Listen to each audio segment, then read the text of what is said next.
ယောက်ျားတစ်ယောက်ကတဲ့ကိုယ်ကိုနာကျင်အောင်လုပ်ပြီးတော့တဲ့မျက်ရည်ကြောင်ခဏလုပ်နေမယ်ဆိုရင်တဲ့ဒီလူကတဲ့ကိုယ့်ပုံညတာထောက်ထားမှုမရှိတော့ဘူးဆိုတာကိုနားလည်ရပါမယ်တဲ့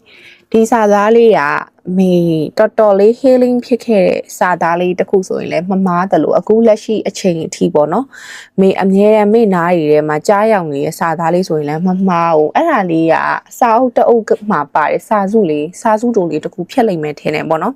်မေတတိချာချာတော့မသိဘူးဘယ်စာအုပ်ထဲမှာပါမှန်းလည်းမေမသိဘူးအဲ့စာသားလေးကိုမေအဲ့လိုပဲဗီဒီယိုအပိုင်းစာလေးတစ်ခုကနေပဲမေအဲ့ဒါလေးကိုပေါ့နော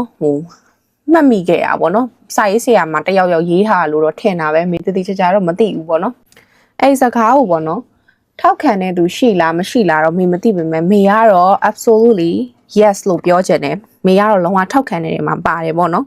်အဲ့စကားလေးကတော်တော်လေးမေရဲ့ healing session မှာမေတော်တော်လေးကိုမှမေ healing ရခဲ့တဲ့စကားလေးပေါ့နော်လူတယောက်ကကိုယ်တကယ်ချစ်နေလို့ရှိရင်ဘလို့အကြောင်းပြချက်နဲ့မှဘလို့အကြောင်းအရာနဲ့မှအဲ့လူမျက်ရည်ကြအောင်ဘယ်တော့မှမလုပ်ဘူးပေါ့နော်အခြားကိစ္စတွေနဲ့မေမနိုင်ရှင်မေရဲ့ကိစ္စနဲ့ပဲမေအရင်ပြောမယ်ပေါ့နော်လူသားတယောက်အနေနဲ့တော့မဟုတ်ဘူးမေခွေးလေးပေါ်မှာထားတဲ့မေရဲ့စိတ်နဲ့အရင်ရှင်းပြီးတော့ပြောပြမယ်ကွာမေဆိုလို့ရှိရင်မေရှိမှာမွေးထားတဲ့ပိုမီနီယန်ခွေးလေး2ကောင်ရှိတယ်အဲ့ဒီခွေးလေး2ကောင်ကိုအဲ့လိုဆေးရက်နေပါပို့ရတဲ့အချိန်ပေါ့နော်သူတို့ကိုအဲ့လိုဆေးသွင်းတာတော့ဘာလို့လုပ်တဲ့အချိန်ကြလို့ရှိရင်မေရဲ့ခွေးလေးကမျက်ရည်ဝဲတယ်မျက်ရည်ကျမလို့ဖြစ်တယ်ပေါ့နော်တခါလေးဆိုရင်ဒီနားတွေဒီမျက်ရည်ကျတယ်ကွာအဲ့ဒီဟာလေးကိုမြင်တိုင်းမေလုံးဝစိတ်မကောင်းမေဆိုလို့ရှိရင်အဲ့လိုခွေးလေးကိုသွားပြီးတော့နေမကောင်းဖြစ်လို့ဆေးကန်းနေပါပြလို့ဆေးထိုးအပ်ဒီပိုင်းနဲ့ထိုးလို့သူတို့မြန်ဝန်းလေးမှာမျက်ရည်လေးဆို့လာတာမြင်ပြီဆိုလို့ရှိရင်မေလုံးကမျက်နှာကိုလွှဲလိုက်တယ်ပြီးသွားလို့ရှိရင်ငါဘယ်တော့မှသူတို့ကိုနောက်တစ်ခါနေမကောင်းမဖြစ်အောင်မထားတော့ဘူးနေမဖြစ်စေရတော့ဘူးအဲ့လိုမျိုးပေါ့နော်ကိုတွေးလိုက်တယ်ပြီးသွားရင်သူတို့အဲ့လိုမျိုးမျက်ရည်လေးစိုးနစ်နေအောင်မြင်ရလို့ရှိရင်ကိုယ့်ရဲ့ရင်ထဲမှာလေးဘလောင်ဆူပြီးတော့တအားဝတ်နဲ့ကိုပါလိုက်ပြီးတော့ငိုချင်တဲ့အထီကိုစိတ်ဆင်းရဲပေါ့နော်စိတ်ဆင်းရဲတယ်အဲ့တော့ဒါကလူအနေနဲ့တော့မဟုတ်ဘူးပေါ့နော်ကိုယ့်ရဲ့မွေးထားတဲ့အိမ်မေတရိတ်ဆန်လေးတွေအပေါ်မှာထားတဲ့ဟာပဲရှိသေးအဲ့ဒါကိုကြည့်လိုက်ခြင်းအဖြစ်ပေါ့နော်ကိုတကယ်ချစ်တဲ့သူကိုတကယ်တန်ဖိုးထားတဲ့သူတွေထိခိုက်မှာနာကျင်မှာကိုမလို့ခြင်းအောင်ဆိုရဲအတွေးမျိုးမိရတယ်ပေါ့နော်အဲ့ဒါလေးကိုတွေးမိရဲ့နောက်ပိုင်းမှာအခုနောက်ပိုင်းမေကိုမျက်ရည်ကျအောင်လုပ်တဲ့သူပဲဖြစ်ဖြစ်မေကိုနာကျင်ထိခိုက်အောင်လုပ်တဲ့သူတွေပေါ်မှာဖြစ်ဖြစ်မေတော်တော်လေးကိုမှစိတ်ပိုင်းဖြတ်နိုင်လာတယ်ပေါ့နော်သူတို့ဘာသာသူတို့ဘလိုမျိုး intention နဲ့ပဲမေကိုလှုပ်ပေါ့နော်ဒါပေမဲ့မေကတော့ဘလိုတွေးလဲဆိုရင်အဲ့လူတွေကြောင့်ကိုငိုလိုက်ရပြီကိုမျက်ရည်ကျလိုက်ရပြီကိုအယမ်းဝမ်းနေပြီသူတို့ရှိမှမျက်ရည်ပေါက်ကြီးငယ်ကျလိုက်ရပြီဆိုရင်မေရဲ့စိတ်ထဲမှာအော်ဒီလူဟာငါ့ပေါ်မှာညှတာမှုမရှိဘူးငါမျက်ရည်ကျတာတော့မှပဲငါငိုတာတော့မှပဲသူ့မှာဘာမှမဖြစ်သွားဘူးသူ guilty မဖြစ်ဘူးပဲသူဘာမှမခံစားရဘူးပဲဆိုရအတွေ့မေးစီမှာသွားပြီးတော့ဝင်နေပေါ့နော်အဲ့တော့လေအချို့ relationship တွေမှာအမျိုးသားတွေကတခါတလေကြာလို့ရှိရင်ပထမတစ်ချိန်နှစ်ချိန်လောက်ကိုမျက်ရည်ကျတဲ့ဟာမျိုးဆိုရင်သူတို့နည်းနည်းလေး guilty ဖြစ်တယ်ဟဲ main ကလေးတယောက်ကငါမျက်ရည်ကျအောင်လုပ်မိသွားပြီလားပေါ့နော်အဲ့တော့သူတို့ကနည်းနည်းလေးပြင်ဆင်နေပေါ့နော်ဒါပေမဲ့နောက်ပိုင်းနေမှာသူတို့ထက်ခါလိုက်လောက်လာပြီဆိုလို့ရှိရင်တော့အဲ့ဒါဟာအဲ့လူဟာကိုယ့်ဘောမှာတနာညတာမှုထောက်ထားမှုမရှိတော့ဘူးဆိုတဲ့အချက်ကိုတကယ်ကိုကောင်းကောင်းလက်ခံရမယ်ဘလို့တနာညတာထောက်ထားမှုမရှိရလဲဆိုရင်နင်းမသာနဲ့စိတ်ထိခိုက်ဝမ်းနဲ့ရောမကလို့တေးကြည်ငါနဲ့မဆိုင်ဘူးနင်းမသာနဲ့နင်ကမျက်ရည်ပေါ်လို့ငိုနေတာနင်းမသာနဲ့ဘယ်လိုပြောရမလဲပြဿနာဖြစ်ပြဿနာရှာပြီးနင်ကဖြစ်နေတာဆိုတဲ့ဟာမျိုးပဲကွာတိလားအဲ့တော့ကိုတကယ်ထိခိုက်ဝမ်းနဲ့ကိုတကယ်ချစ်တဲ့သူကဘယ်တော့မှကိုအဲ့လိုအတွေးမျိုးမဝင်အောင်ဝင်ထားတယ်ဟောငါဒီလိုလှုပ်လိုက်ရင် तू ဝမ်းနေဝါမှာ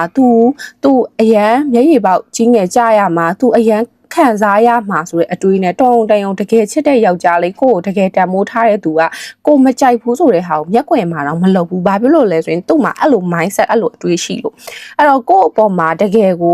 တက်ခါတလဲလဲမျက်ရည်ပေါက်ကြီးငယ်ကြအောင်လုပ်နေတယ်ကို့နာကျင်ထိခိုက်အောင်ခဏလုပ်နေပြီဆိုရင်ဒီလူဟာကို့ပေါ်မှာတနာညတာမှုမရှိဘူးဆိုတဲ့အချက်ကိုကောင်းကြီးနားလည်ဖို့လိုတယ်ကောင်းကြီးနားလည်ဖို့လိုတယ်အဲ့ဒါကြောင့်မေဆိုလို့ရှိရင်လည်းအခုနောက်ပိုင်းကို့ကိုတကယ်ထိခိုက်နာကျင်လာအောင်လုပ်တဲ့သူမှန်သမျှရဲ့အပေါ်မှာမေလုံးဝမြစ်တာလည်းမထားတော့ဘူးမေစိတ်လည်းလုံးဝကိုအပီးပြတ်ကိုပဲမေပိုင်းဖြတ်နိုင်တယ်ပေါ့နော်ပိုင်းဖြတ်နိုင်တယ်အော်ငါဒီလိုမျိုးဝမ်းနေပြီးတော့နာကျင်သွားတော့အဲ့တော့ဘာဖြစ်လာလဲဆိုတော့တဖြည်းဖြည်းနဲ့လူကလေတယောက်သေးပဲနေသားကြလာတော့တယ်အဲ့လိုတယောက်သေးပဲအဲ့လိုမျိုးပေါ့နော်တုံလူတွေနဲ့စကားတွေပါတိတ်ပြီးမပြောချင်တော့ဘူးပြီးွားလို့ရှိရင်ပြဿနာဖြစ်တဲ့ရက်ဝန်းတွေကိုလည်းရှောင်ကျင်လာတယ်လို့ပေါ့နော်အဲ့တော့လေ ဘာဖြစ်လဲဆိုတော့လေတော်တော်လေးအေဂျင့်နဲ့သီလားတော်တော်အေဂျင့်နဲ့ပူလောင်မှုဆိုတာတိတ်မရှိတော့ဘူးအရင်တော့ဆိုလို့ရှိရင်ကိုကအရန်ရင်မေတ္တာရှင်မာကြီးလုံနေသေးရဲ့မေတ္တာရှင်မာလေးခင်းကပေါ့နော်လုံနေသေးရဲ့အခုနောက်ပိုင်းဆိုရင်မေကလေအဲ့လောက်ကြီးထိအရန်လူတွေပေါ်မှာအရန် serious မဖြစ်တော့ဘူးပေါ့နော်ကိုအဲ့ဒါလေးကိုတော်တော်လေးဟိုသဘောကျလာတယ်ကိုတကယ်မျိုးချစ်တဲ့သူတန်ဖိုးထားတဲ့လူတွေပေါ့ပြန်ပြီးတော့ချစ်တယ်တန်ဖိုးထားတယ်သူတို့100ပြီးရင်ကို1000ပြန်ပေးမယ်ဆိုတဲ့အတွေးမျိုးကိုမှရှိရဲသူတို့900ပြီးရင်ကို9000ပြန်ပေးမယ်ဆိုတဲ့အတွေးမျိုးမိမှရှိရဲဒါပေမဲ့ကိုတကယ်ထိခိုက်နာခြင်းအောင်လုပ်တဲ့သူတွေအတွက်ကတော့လုံးဝကိုရဲ့စိတ်ထဲရောမိုင်းထဲမှာလုံးဝနေရမပြီးတော့ဘူးဒီဟာလေးဒီစာစုလေးကမေအမြဲတမ်းမေမျက်ရည်ပေါက်ကြီးငယ်ကြတိုင်းမေငိုတစ်ခုခုကြောင့်ငိုကြွေးရတိုင်းတယောက်ကြောင့်ငိုကြွေးရတိုင်းမေရဲ့ခေါင်းထဲမှာ mindset ထဲမှာအမြဲတမ်းဝင်လာတဲ့စာစုလေးပေါ့နော်တော်တော်လေးကိုမှဟိုဘယ်လိုပြောရမလဲဆိုကိုဘယ်လိုပြောရမလဲနည်းနည်းလေးစိတ်ခွန်အားပေးရဲ့စာစုလေးဖြစ်တဲ့အတွက်ကြောင့်မို့လို့မေဒီနေ့ဒီစကားလေးကိုမေ sharing လုပ်ပေးရပါအဲ့ဒါကြောင့်မို့လို့လူတစ်ယောက်ဟာကိုထက်ခါတလဲလဲနာကျင်ထိခိုက်အောင်လုပ်နေပြီဆိုရင်ဒီလူဟာကိုပေါ်မှာတနာညှတာမှုမရှိဘူးဆိုတဲ့စကားကိုအချက်ကိုတကယ်ကိုနားခဲ့လက်ခံရပါမယ်ရှင်အဲ့ဒါလေးအတွက်ကိုတော့မေကဘယ်လိုပြောရမလဲလုံးဝဒီစာသားလေးကိုတော်တော်လေးလက်ခံနေပေါ့နော်အဲ့တော့ဒီဟာလေးကိုလည်းဒီနေ့ပထမဆုံးဗီဒီယိုပြန်ရိုက်တဲ့ချိန်မှာဒီစကားလေးကိုမေပြောပေးခြင်းဖြစ်ပါတယ်အဲ့တော့မေရဲ့မျက်နှာပေါ့နော်ဟိုတရက်တည်းကမေallergy ထပြီးတော့ဖြစ်ဟိုဘယ်လိုရမလဲမျက်နှာ allergy ထနေတာအခုလည်းအရင်မတက်တာသေးဘူးဒါပေမဲ့အခုကတော့နည်းနည်းလေးအယောင်ကျသွားပြီဒါပေမဲ့နည်းနည်းလေးစေးတောက်ထားတဲ့အချိန်နေနဲ့မုံမွေကြံသေးရပေါ့နော်အဲ့တော့ဗီဒီယိုလေးတွေကတော့အားရင်အားသလိုမျိုးမေတင်ပေးပါမယ်ရှင်အားလုံးပဲကျေးဇူးအများကြီးတင်ပါတယ်